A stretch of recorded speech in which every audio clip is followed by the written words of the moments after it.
This is Transistor.fm.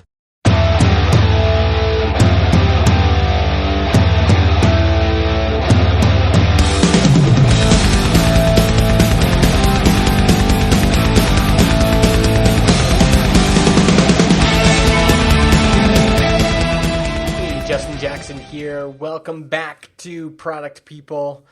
I'm here in Edmonton for a week. Did the trip with the family. Supposed to be about a 9-hour drive, I think. It took us about 12. So 3 extra hours with the kids. Listen, we broke our record. There's no throwing up, no bloody noses, and no speeding tickets. So better record than last year. Feels nice to be here. Beautiful sunny day here in Edmonton. And this week's episode is with Garrett Dimon.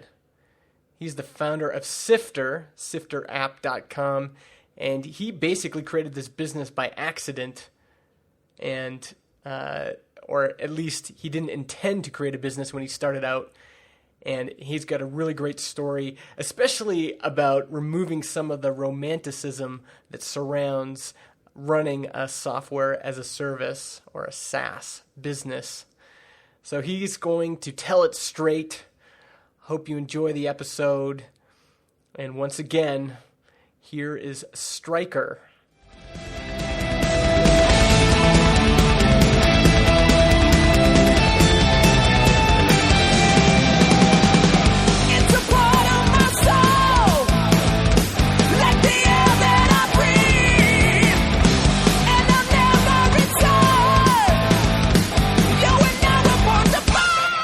There we go.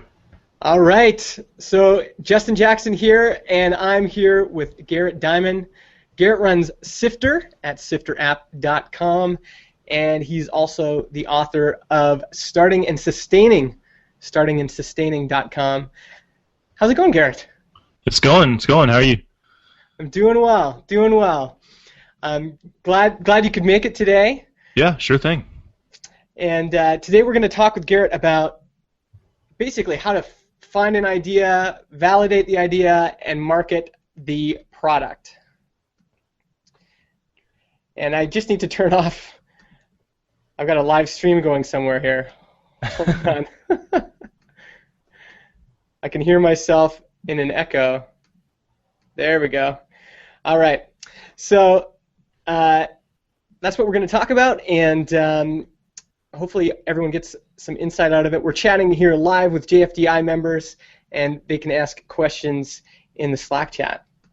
So, Garrett, the first thing I want to talk about is, there's a lot of people out there that would look at you and would say, you're living the dream because you run a SaaS app.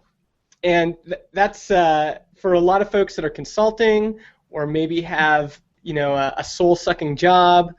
That's where they want to get. That's the dream. So I thought we should start, especially because your book is really about this. What are the biggest misconceptions that people have when it comes to running a SaaS business? Like once you started Sifter, what kind of surprised you in terms of like what it's really like? Yeah, I mean the biggest, there's kind of two things to it. One is, just like any other job, there's aspects of it that are soul-sucking in and of itself. There's just running a business, there are going to be things that aren't fun. And, if anything, if you just want to create stuff and write code, starting a business is not the best way to free yourself up to do that, because you've got to do all of the different tax things and, in the case of an app, you're dealing with servers. So unless you particularly like dealing with servers or, working with a sysadmin, there's going to be days where you're going to be consumed by that stuff. And so it's not totally just fun. And then once the app starts to grow, then you've got issues where, now you're trying to think, okay, I've got this great release, I want to push it out there, but you don't want to disrupt users. And so you don't want to push out something that's so new, it's going to shake things up and ruin it for them, and then people are going to be lost and confused. You don't want to risk downtime, so you have to invest in making sure your processes are a little more resilient and that you're doing the little extra things to make sure that it doesn't go down, and just that they have that seamless experience. And so before you know it, you're just caught up in doing a lot more logistical things that aren't necessarily fun, but if you don't do them, it's going to be a mess and people aren't going to be happy. Yeah. The other thing is just that it never stops. With like writing, I didn't really realize this till I wrote the book. With writing a book, I ship the book and it's done. And the first week I fixed a couple really minor typos, and that was it. And since then, it just exists. Pretty much it's done. With Sifter, that's not the case. There's always something to work on. And even if it's not customer facing, like just improving our processes on the back end to make it easier to do releases or manage certain pieces of Sifter and that kind of thing. It's a never ending type of thing. And you think that, oh well, I'll be done and it'll be finished and it'll just sit there and rake in the money and then I'm going to go live on a beach somewhere. Yeah. It's not really like that. And so I don't think I ever fully had that expectation, but I certainly expected that I'd be able to do more coding and design and things that I enjoyed, more product stuff and less logistical stuff. And so as we've grown, it's been a real big priority of mine. The bookkeeping we pushed off to somebody, so we've got a great bookkeeper handling that. The sysadmin, we brought on somebody so he can do all that stuff. And so we're slowly getting there. I still kind of have to be involved in everything, but as time goes on, it becomes more and more autonomous so that I'm able to just pull back and focus on product stuff and not get so bogged down in everything. Yeah, there is a real balance there, isn't there? In terms of you have to deal with people a lot. Yeah. Like customers, keeping them happy. And I've even found that as a product manager, there is always this balance between you might figure out something that will improve the product and bring it forward and especially help with, maybe making things simple for you guys on the back end, but also the onboarding experience for new users. But every time you have to then think, how's this going to affect all my current users? And there's this real balance between those two. And you see that on a larger scale with a lot of companies, and from what I've seen, Apple is one of the only companies that does that, where they're willing to just throw things away to push the envelope forward. Yeah. And they get a lot of backlash for it. Yeah. And in their case, I guess Steve Jobs, great, he was more insulated. He could do whatever he wanted, and the worst he's going to get is a couple complaining emails. Yeah. But ultimately, everybody gets on board. But in my case, if I were to push something out that's going to upset people to move things forward, I'm going to spend the next week answering emails and dealing with angered people and trying to work things out and fix things. And so it ends up being what you think is moving something forward ends up being a huge distraction and kind of taking your focus off of thinking. And then it's kind of once bitten, twice shy, where you quickly become afraid to push anything new because you're going to upset some people. And that's just inevitable, basically. So until you get to the point where you realize that and accept it, and basically just work to minimize it as best you can and be ready to help those people when they are upset or frustrated or whatever, it's kind of a daunting experience, as the app grows and you've got that critical mass where everything you do, now somebody's going to notice. It's not such a small app that you can get away with things. Yeah. So it kind of changes your behavior. Yeah. And actually, we're going to get to, in a moment, we're going to really focus in on Sifter and how you came up with the idea and all that. But right now I'm writing this book called Marketing for Developers, and one of the things that keeps coming back in questions, and particularly I think in terms of what developers feel, is this idea of critique and having people critique your work, having people complain about your work, having people ask for refunds and all that stuff. How is that? What's been your experience with that, with Sifter, and even I guess starting and sustaining? How have you been able to deal with criticism? It's ebbed and flowed. There's a whole chapter in the book about it, specifically because for me the biggest challenge is that criticism has a tendency to so it's useful in the big picture, but at a micro level, when you get criticism, it's difficult to kind of separate it and think of it as this is only one person. Because, say you've got 1,000 customers and one of them doesn't like a feature. Then you've got 999 that either don't mind it or don't dislike it enough to say anything, in which case it's difficult. And so you end up with this vocal minority issue where you want to make them happy, but they're also the only person complaining. And, they definitely have their valid needs and interests, but a lot of times to make them happy, you're going to end up rocking the boat for the other 999. But that one person is the one that's vocal enough and wants to have a dialogue. And there's times where I've had people go back and forth with me, and I'm like, look, that's going to really anger people. I know, because we used to do it that way. I'm not going to switch it back because we got a lot more complaints and we switched it to this direction. And so there's always going to be somebody that's upset. And you kind of have to take it in stride, listen to them, and understand it, but you have to avoid doing knee-jerk reactions and being like, yeah, let me go change that to make you happy. And I would say it's been a long time since I used to do that, but probably at least 50% of the time that I made a quick reaction to say, yeah, that's easy, let me fix it for you, I would end up fixing it and then getting a complaint from somebody on the other side, why did you change this? Yeah. And so you kind of have to realize that you don't want to let it paralyze you, because that's easy. And I went through a phase where the criticism definitely paralyzed me, because I was like, well, I don't want to make those people mad, and so you end up not doing anything, that doesn't help. Yeah. But the biggest thing is just to understand it, have the context, factor it in, but don't necessarily just make a quick knee-jerk reaction. And a lot of times, too, the other thing is, and I don't know if this is just a function of Sifter being a developer-focused tool, is people don't describe their problems to us. They email us and tell us what they want us to build. And a lot of times, it's very difficult to see through the request and understand what their real problem is. And so, almost as just everything that comes across, I'm like, all right, great, that sounds interesting. Can you help me understand why that would help you or how that would help you? And then at least half the time, there's an existing feature that solves their problem better than what they described. And the other half the time, it kind of just varies. But there's usually an easier solution to build than the one they built or the one they described, because that's just what they're used to thinking or they've seen elsewhere. So they're thinking in terms of the feature, not the problem. And so you have to really kind of dive deeper on criticism a lot of times to say, they're not criticizing the app. They're ultimately trying to describe a problem they want to solve, and you have to kind of swim around all that and synthesize an idea that really solves the problem, not that just does what they ask you to do.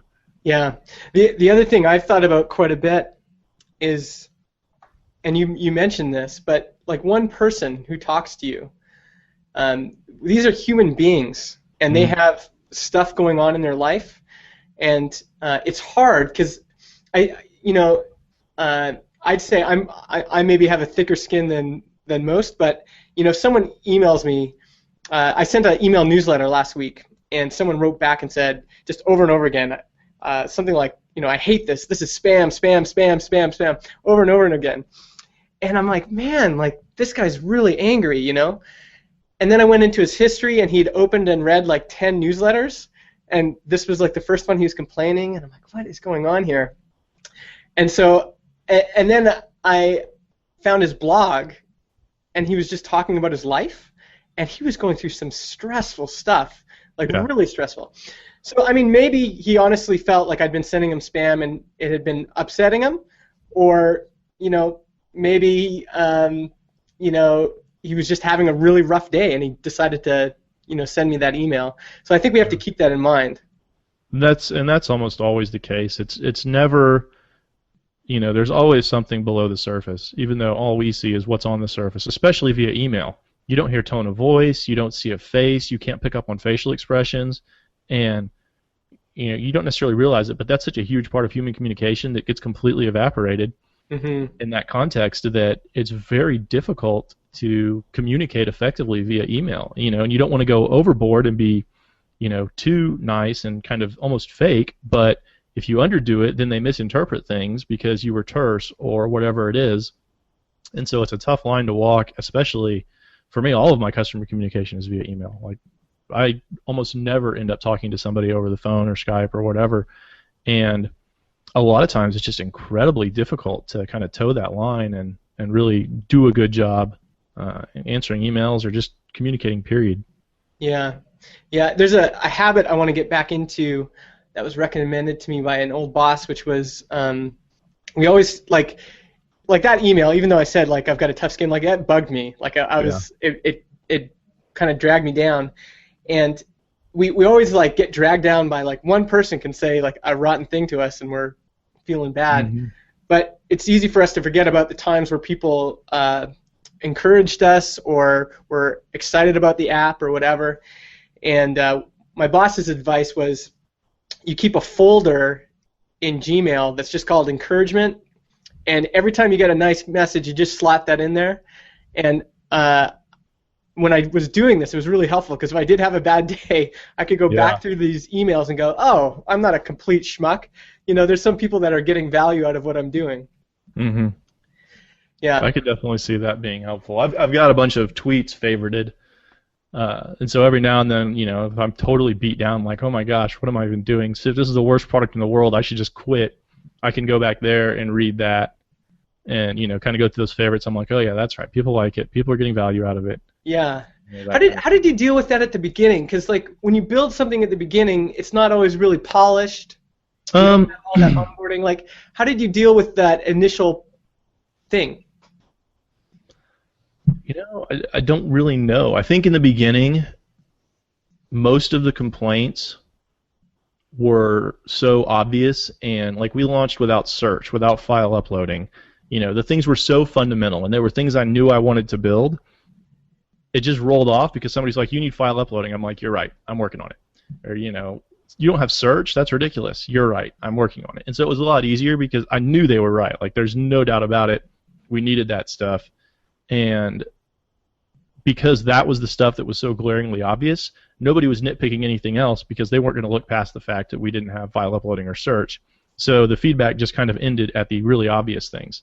Whereas now, as it's gotten a little further along, the things are a lot more subtle, and definitely subtle and very opinionated, meaning new opening links in new windows. We get this a lot. Everybody's like, we want you to open links in new windows. I'm like, well, if we do that, then you can't not open links in new windows.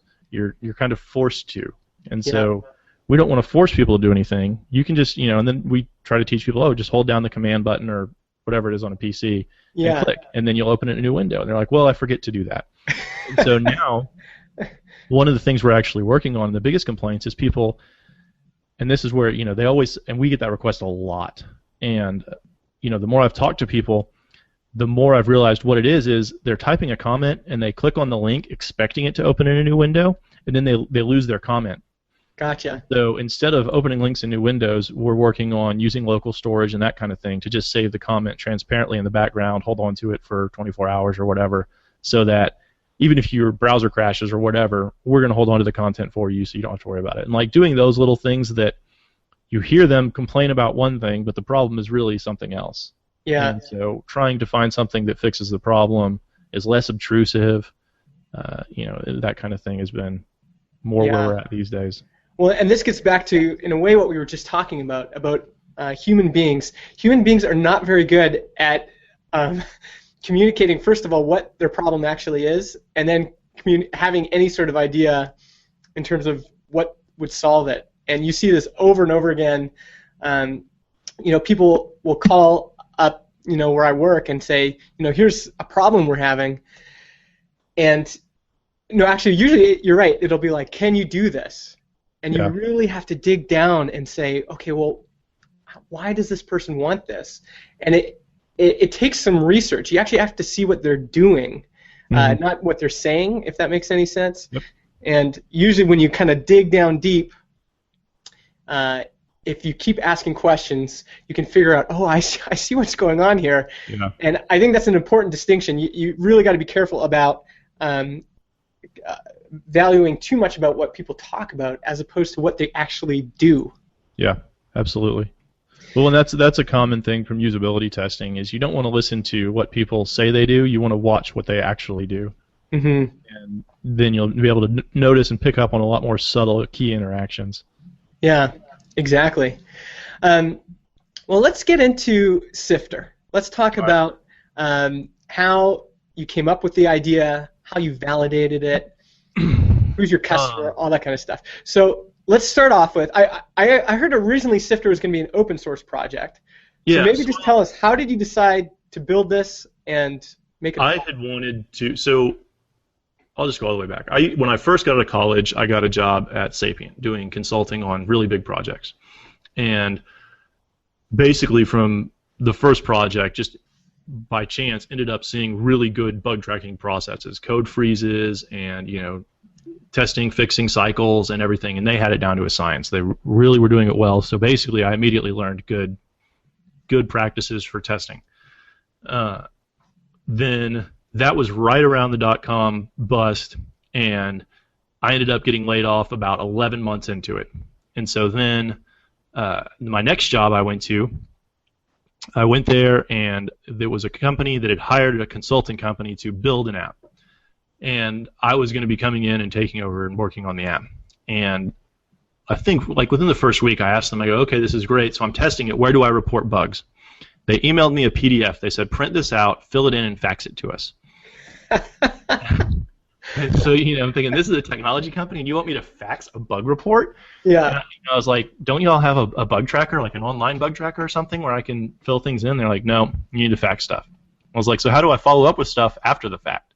Like, how do I know if you fixed it or, Yeah. And from that experience, I was like, wow, okay, surely there's something out there. And this was back in, 2000, 2001, and there really just wasn't much stuff available. So from that day, I was like, just fascinated by bug tracking in general. I was like, how can every company in the world not have a bug tracker?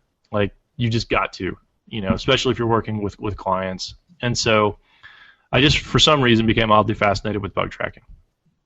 Fast forward a few years, was still doing consulting at different places and trying a bunch of different bug trackers, issue trackers, all the different things. And none of our clients would use them. Everyone, we'd try one, and our clients would log in once. They'd be like, okay, that's cute, and they would just never log in again because they didn't get it. They didn't understand, and they were, there was just stuff that was too intimidating and overwhelming. And so I was like, I want to build a bug tracker. Who doesn't? Every developer in the world's like, oh, I'm going to build a bug tracker. That's what I'm going to build.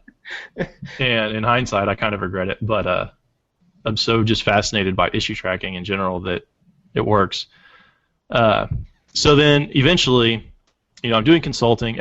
All my work I ever did was covered by an NDA. And so, I like to blog, but I couldn't talk about anything I was working on, ever. And this drove me nuts. I was like, because to me, kind of talking about it and sharing it kind of really forces you to dig deeper and understand your own motivations, and, then other people can benefit from it. So it's just cool.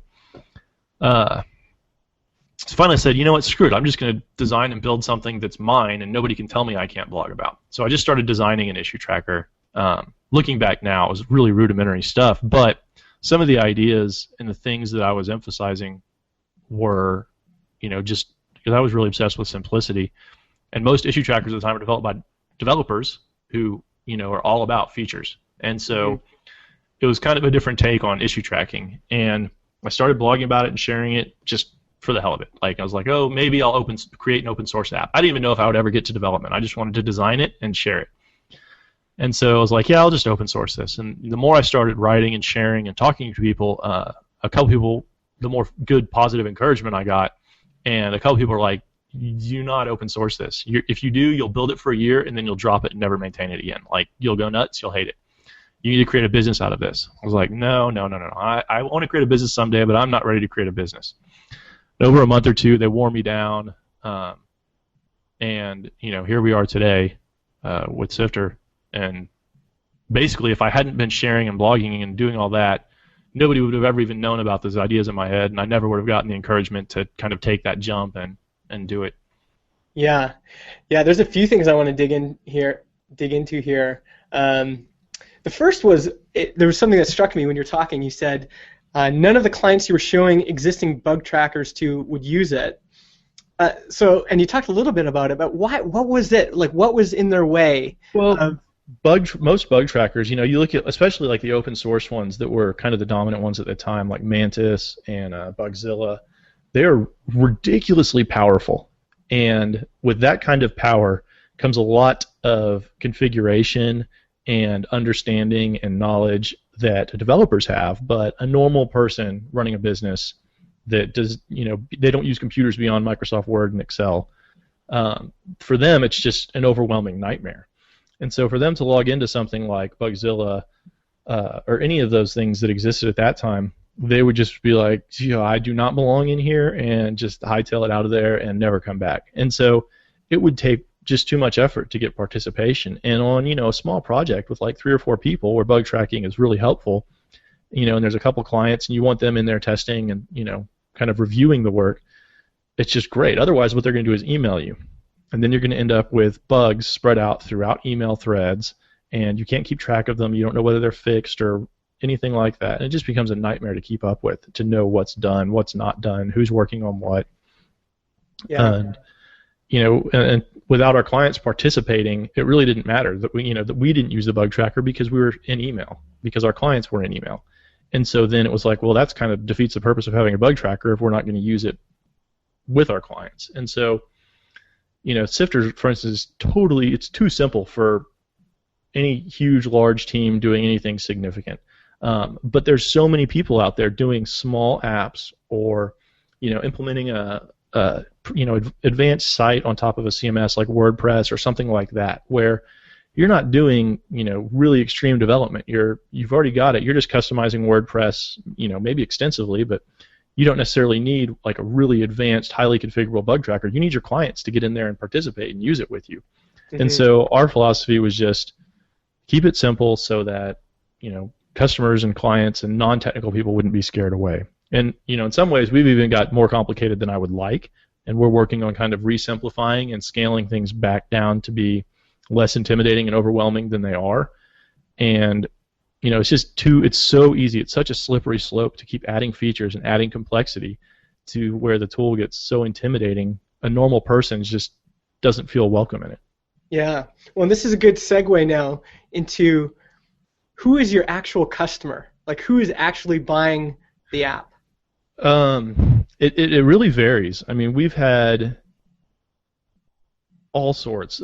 I would say probably the most common, if I had to pick, would be like mid-size agencies of 25-ish employees doing 3 or 4 projects at a time.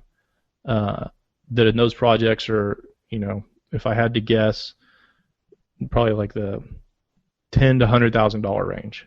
So, smallish projects that are teams of total, including the client, like 8 to 10 people, and just spread across, a medium-sized company. Now, we've got a lot larger companies using it. We've had smaller companies like Sifter's overkill. If you're just 1 or 2 people, it's almost overkill. In that case, like just a to-do list is better. It's almost overkill for us to use internally, even. Yeah. And so, it's just all. We even had at one point a karaoke bar used it with their bartenders and management to keep track of things. Like they're not using it anymore, but for at least like 3 or 4 years, they were using Sifter to keep track of stuff. So it's almost. I love that. Yeah, it was crazy. Once I talked to them randomly one time via email and found out they were a karaoke bar, and I was like, how are you using Sifter exactly? Like, and I figured maybe they had like a software product that managed something, I don't know. And sure enough, they were just using it with bartenders and managers. Yeah, yeah. So. And do you get a sense of, is there a particular person in those small teams, like a particular type of champion that's saying, we got to get this, and then contact you? Have you noticed any trends there? Not really. Like, it kind of varies. So there's project managers who generally end up not liking Sifter because we don't focus on reports. Because my philosophy is kind of, Sifter's not designed for teams that need project managers. It's not designed for a team of 25 people. You can use it, but if your team is that large, you're probably doing something complex enough that Sifter's not right for you. Some people like Sifter enough they fight through that, but project managers in general, unless it's like a project manager that's managing like 6 projects and needs to synthesize all the different projects, then it's a good fit for them. But they'll come in and they'll have their own desires. A tech lead might come in, but any of the more technical people, a lot of times, unless they've run into the issue where their business stakeholders aren't using it, aren't using their existing tracker or whatever, they end up saying, Sifter's too simple, I don't like it. But when it's kind of the hybrid designer developers come in, it's like, oh, this is simple. People will actually use this. They definitely will kind of champion it more. But ultimately, the people who realize and recognize that if your tool's too complicated, your non-technical people won't use it, those are the people that show up and they're like, oh my God, this is a lifesaver. I didn't have to train all of our customers. I didn't have to, do this kind of stuff. And those are the people that fall in love with Sifter. So. Yeah. Interesting. I've been noticing a trend, because originally I thought it was just me, but with product managers often being the champion for bringing in software to their team, because they're the ones sitting right in the middle of design, development, customers, and the business side. Have you noticed that too? Yeah, I mean, we've got a fair amount of product managers. I think probably since we have more agencies, because Sifter's kind of set up to be a little more more structured around clients, although that's kind of evolving. We certainly have a lot more agencies, in which case there's not really a product manager as much. But the product manager, I would say, is almost in that kind of hybrid location where you're dealing with customers and non-technical people, business stakeholders, designers, developers. So you're kind of stuck in the middle as a product manager, where something like Sifter is great because it gets everybody on the same page. But like, we've had a lot of customers cancel and then come back 6 months later and say, yeah, nobody would use the new app we switched to. Like, the developers, they're like, we canceled, our developers wanted to switch to this, and they switched to it. And then, 6 months later, they come back and they're like, yeah, nobody was using the other app, and that kind of thing. So, that's it good happens. validation. It is. It's not like that for everybody. It's really, issue tracking is such, and I think this is really the case with almost all software, but with issue tracking especially, because developers are so used to being able to build something. It's very much kind of Goldilocks and the Three Bears. Like, this porridge is too hot, this porridge is too warm. It's kind of like finding the right one that's right for your team, your technology stack, your release process, your workflow. And so many people, I guess they fail to see that it does have a lot to do with your team, the size of your team, the experience and background of your team, and the priorities. And people think that, I should just be able to pick a product. And it's like, you need to find the product that's right for your team, not just a product that you kind of like on the surface or that kind of thing. Yeah. So have you found, do you market to developers or not really? Well, nowadays we don't market at all. We did some advertising in the early days, and we haven't done any advertising in a long, long time. A year and a half, maybe 2 years. I don't know. It's been a while, and we might come back to advertising after we make some big updates, but for the most part, I'll blog on our site, and that's probably the closest thing you could say for marketing that we do. I mean, there may be other stuff that I do and don't realize it, but how do people hear about it then? I don't know. We get a decent amount of traffic. And where's that traffic coming from? Is it targeted keywords? All over. It's all over. We don't have any single particular refer that is just killing it for us or anything like that. It's just a lot of, I think, probably think a lot of word of mouth, because the people who like it really like it, and so there's a lot of like-mindedness where you can't just blindly say, hey, check out Sifter, because it may not even be right for that person or that team or that company. So I think a lot of it is people who have similar priorities and kind of gravitate towards each other, and there's word of mouth. A lot of times what we have, too, is a client will use it with one of the agencies, and then when the project's over, the client wants to spin off their own account. Gotcha. And so that happens a lot. So we get a lot of exposure, and I mean, if I had to guess, I would say it's really all that way. The people use Sifter and then want to start their own account and that sort of thing. And there's a handful of other places as well, but for the most part, I think it's almost got to be word of mouth, because we're not actively doing any marketing. Yeah. Well, and I wonder if there's something about this idea of, because you said you were originally working with a company that was doing issue tracking right, and then you were doing consulting and you were seeing all these different environments. It almost seems like you have to sometimes have had that experience to know, because the issues that you brought up are not some things that you might be able to just kind of think about out of your head. You don't know until you feel that pain. Yeah, and the other thing I'm thinking about is that with word of mouth, if you've never worked for a company and have never taken the time to observe that, there's so much about product development that's just observing the way people kind of act. And you'll notice, when people talk about a product, so you'll be in a big team meeting and you've got this problem, and it's maybe it's a big client meeting, and it's like, okay, well, no one's using our bug tracker. And then someone from the other side of the room will say, well, I used this product on my last job, and those moments seem to be pretty key in terms of how a product actually gets spread. There's certainly a lot of that, and a lot of the emails I get, it's people saying exactly that. Like, I used to work here and we used it, and now I work here and we use it. I brought it here and showed it to this team and they loved it. And so it totally is that. And I feel like maybe we're missing out, but at the same time, I feel like we can't do marketing and tell people, if people aren't using your existing app, you need to switch. Like, people have to realize that for themselves. Mm-hmm. And so we don't compete on features. Like, we're probably the most under-featured app out there. And some people hate that, and they'll use it for a year, and they'll be like, all right, you really need this feature. And it's like, and we end up deciding against a certain feature or whatever. And it's challenging because we can't create a feature checklist of the benefits of simplicity. You either appreciate simplicity and the benefits, or you don't. And if you don't appreciate it or value it, we're not going to be able to sell you on it. It's not right for you. And I think a lot of people, when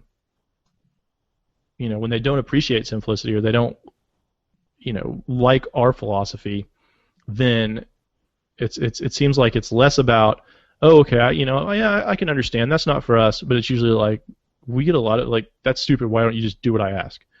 And I don't know, it can be frustrating at times, too, to kind of try to do less features and do them better. Like, right now, we're circling back and trying to improve a lot of features that exist, but that we feel like we didn't do well enough the first time around, so we're kind of making enhancements to them and that sort of thing. And we really just want those things to work and work well rather than add on a whole bunch of new stuff. I feel like I'm getting off on the tangent here. But No, but I think what you've brought up, though, is important, this idea of building something that's opinionated and kind of sticking to your guns. And my buddies at Basecamp now, they get into this all the time. Like, people criticize them all the time for. This is also why you can't always pay attention to what people are saying at Hacker News and Designer News and all those things. Because people just like slag them forever about being too simple. Like, I could build this in a day, but what they're missing is those team meetings or those coffee meetings or those whatever or those IM messages I get from another product manager saying, hey, what do you use for project management? Those are the keys, and what people are, how people are sharing it word of mouth is the key. So, and it's usually because of an experience. I use this, and we've had the same thing with bug tracking. Like, we've gone through fog bugs. We've gone through. We tried to use what was that? We've just a big string of them. There's a lot, yeah. And like literally 5 or 6, and finally we found we're using Sprintly now, mm-hmm. and I will talk to anybody about Sprintly. You know what I mean? Yep. And it's the same thing with Sifter. People, if they've used it and they appreciate it and they see the value and the simplicity, they're going to share it, and that's really kind of the best marketing you can get. Yeah. And Jason, one of my favorite Jason Fried quotes, I think it was him and not David, but he said, yes is easier to say now. No is easier long term. Yeah. Right? So if somebody emails and asks for a feature, it's going to be a lot less painful to go, yes, we'll build that, and then build it. But long term, it's going to be a lot more painful. Yeah. So really kind of recognizing that and appreciating that is difficult to do, because you really do. People email and it's like, I want to make you happy. I want to do what I can. I can't do that because that is going to make other people unhappy. Yeah. And it's tough to juggle that, and a lot of people, they really are bothered by it almost, and it's tough to know that you're actively upsetting someone in order to save people who are quiet, and you're not going to hear them go, hey, thanks for not adding that feature. Yeah, so exactly. It's really tough to do kind of day in and day out and not just almost go crazy in some ways. But yeah, it's almost more interesting. We never think about this, but the people that are just quietly using your app are mm-hmm. probably a lot more interesting than the people making noise, because they're happy. And for all you know, they just had coffee yesterday and they recommended it to a friend. Yeah. I think that's a good place to leave our conversation. We've been on for an hour now, and I want to respect your time. Thanks, Garrett, so much for joining us. Of course. It's really awesome. You guys can check out his book for sure. I've talked to so many people that looked at especially the numbers spreadsheet and said, like people like Amy Hoy and others that said, if I'd had this at the beginning, it would have saved me hours and hours and hours.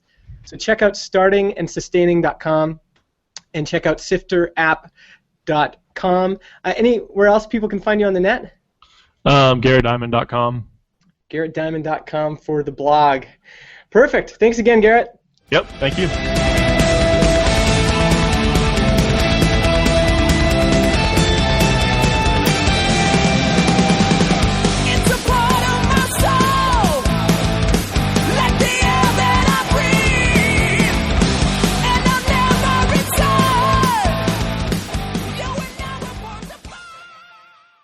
Podcast hosting is provided by Transistor.fm.